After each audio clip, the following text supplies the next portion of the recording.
না, একদম ঝাড়া যাও, তাদের ফেতরা হবে না। আব্দুল করিম সাহেব সারা পৃথিবীর মানুষ যে টাকা দিয়ে ফেতরা আদায় করছে, সারা পৃথিবীর মানুষ করুক, তাতে আমাদের কি? সারা পৃথিবীর মানুষ যদি টাকা দিয়ে ফেতরা আদায় করে, সারা পৃথিবীর মানুষই পাপী। সারা পৃথিবীর মানুষ যদি টাকা দিয়ে ফেতরা আদায় করে, সারা পৃথিবীর মানুষই পাপী। সারা পৃথিবীর মানুষ যদি টাকা দিয়ে ফেতরা আদায় করে, সারা পৃথিবীর মানুষই পাপী।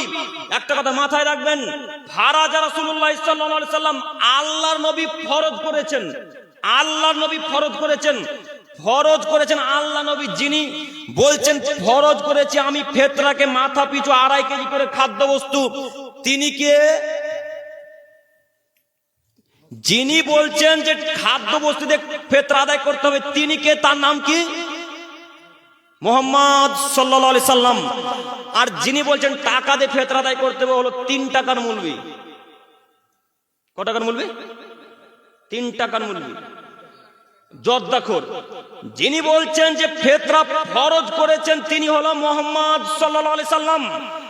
আর যিনি বলছেন টাকা দিয়ে ফেতরা আদায় করা যাবে, সে হলো 3 টাকার 3 পয়সার মৌলবি। ওর কথা বাতিল, ওর কথা বাতিল, ওর কথা বাতিল।